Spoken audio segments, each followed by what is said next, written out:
Praise the lord. ક્રિસ્મોલ ભાઈ તથા બહેનો, દિવ્ય ધ્યાન દિવ્ય સંદેશમાં તમારું સ્વાગત છે.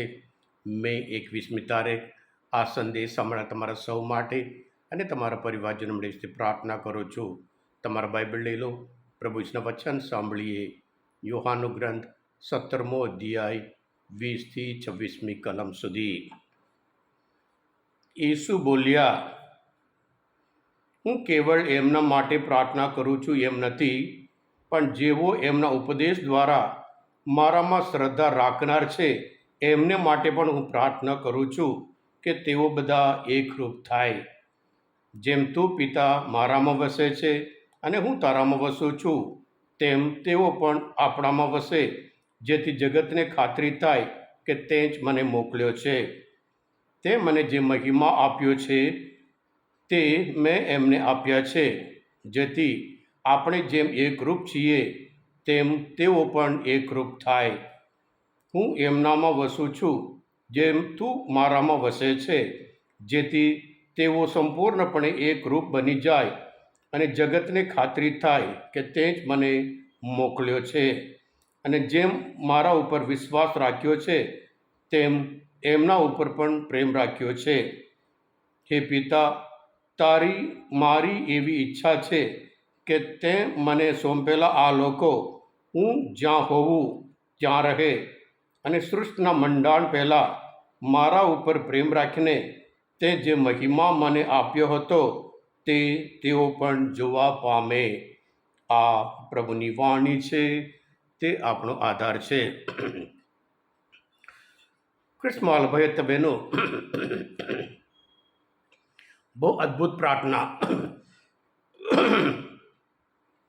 ગઈકાલના શુભ સંદેશ સુધી આપણે જોયું 19મી કલમ સુધી પ્રભુ એમના શિષ્ય માટે પ્રાર્થના કરે છે, અને આજના શુભ સંદેશમાં પ્રભુ આપણા માટે પ્રાર્થના કરે છે.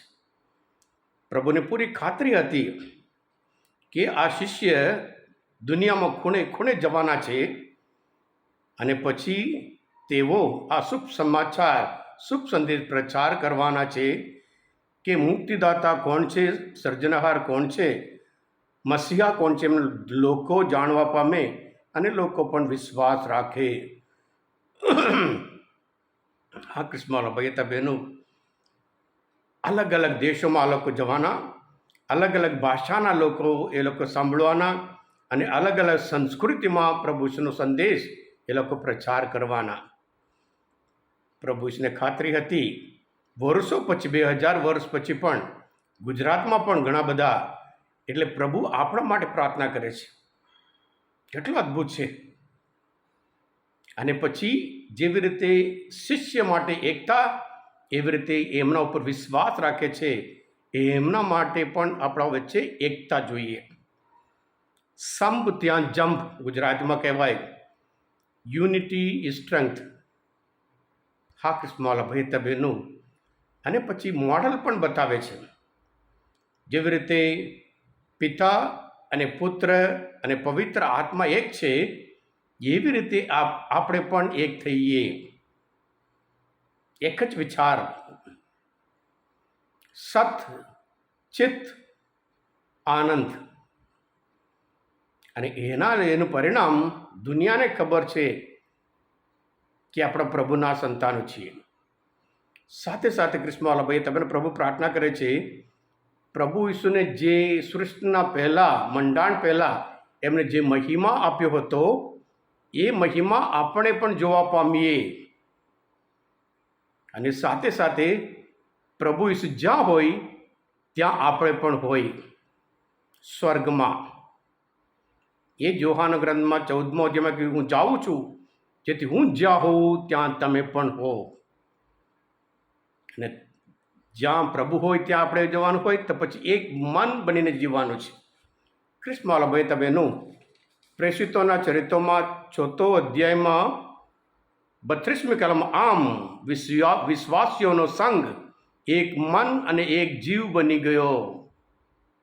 તેઓમાંના એક પણ માણસ પોતાની કોઈ પણ વસ્તુને પોતાની આગમી ગણાતો નહોતો, પણ બધાનું સહિયારું હતું. અને એવી જ રીતે સંત પૌલ પણ એફેસસના ધર્મસ ઉપર લખતા કહે છે, જેવી રીતે શરીર એક છે, આપણે બધા પ્રભુ એક છીએ. પ્રભુ એક જ છે, શ્રદ્ધા એક જ છે, સ્નાન સંસ્કાર એક જ છે, અને સૌના ઈશ્વર અને પિતા એક જ છે. તો પછી આ બધું આપણે જાણી આમાં નમ્રતા જોઈએ, એકબીજા પ્રત્યે પ્રેમ જોઈએ, અને હંમેશા સત્યને વળગી રહીએ, જેથી કરી પ્રભુ ઈચ્છે છે, એમનો મહિમા આપણને બતાવવા માગે છે, આપણે એક દિવસ ચોક્કસ એ મહિમા જોવા પામીશું. હા કૃષ્ણવાલા ભાઈ તબેનું આજના મનચિંતન શાસ્ત્રપાઠ સમજવા માટે, પ્રભુને ઓળખવા માટે મદદરૂપ થયા હોય, તમે પોતે દિવ્ય દયાનો દિવ્ય સંદેશ સબસ્ક્રાઈબ કરજો અને બીજા માટે પણ ફોરવર્ડ કરજો, કારણ તમે બધા આશીર્વાદિત છો, અભિષિક્ત છો. પ્રભુ ઈસુ, હું તમારામાં વિશ્વાસ રાખું છું. બોલો દિવ્ય દયાનો જય. God bless you all. Jesus, I trust in you.